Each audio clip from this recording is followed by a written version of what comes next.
How to find the right niche influence leaders on Twitter. At this point, it should be fairly clear that you need to follow the right people on Twitter. Otherwise, the tips I've shared with you will not work. If you're just going to follow random people on Twitter, you don't know who you're influencing. In fact, you don't even know if you're influencing them at all. You have to understand that on Twitter, some people generally follow a general rule. If you follow me, I follow you. Nowhere in this does it say they're actually interested in what you have to say. That's a big problem. If you attract the wrong following, you're not going to get many results from Twitter marketing. In fact, the results you get would be the same as if you did not do Twitter marketing at all. That's a waste of time. You need to find real people. You also need to find real influential people. This isn't bad enough. You need to find real influential people in your niche. How do you do this?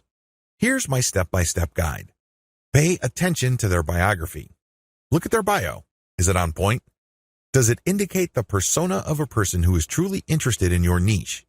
This is crucial.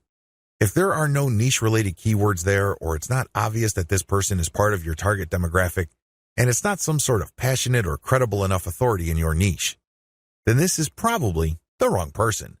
You may be barking up the wrong tree. Look at their follower-to-following ratio. This ratio is simple. Look at the number of people this person follows and look at the number of people following this person. If this person's followers greatly outnumber the accounts this person is following, chances are this is a real account. It is not some bot that is fully automated.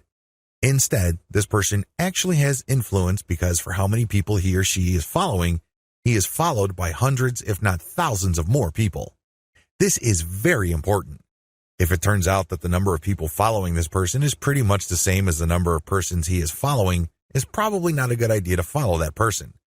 This person is probably just using some sort of software to take advantage of the fact that when you follow people, they follow you back. Some of them follow you back. Pay attention to their level of engagement. Look at the stuff that they talk about. Pay attention to their tweets. What do they constantly retweet? What do they tweet about? Are they talking about the same stuff most of the time?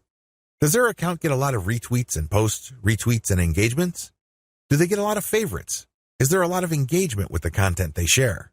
Even if this person is totally focused on your niche, but it turns out that their tweets don't get much engagement, they may not be all that influential. Becoming credible with them and getting access to their market may not work out for you. Their audience may not work out for you because they're not really authorities. Pay attention to the specificity of their posts. Look at their posts. Here's a rule of thumb. If 80% or more of their posts have something to do with your niche, follow them. Follow them if all the other points I raised above apply.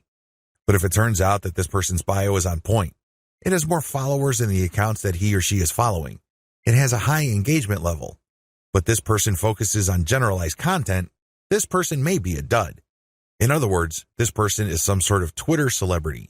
This person is only an authority because of their personality and not much else. They're not an authority because they focus on a niche. They're not an authority because they are truly passionate about a niche. People only follow them because they think their personality is interesting. So, what you get is some sort of individual celebrity market. That's not what you're looking for. You're looking for a niche audience.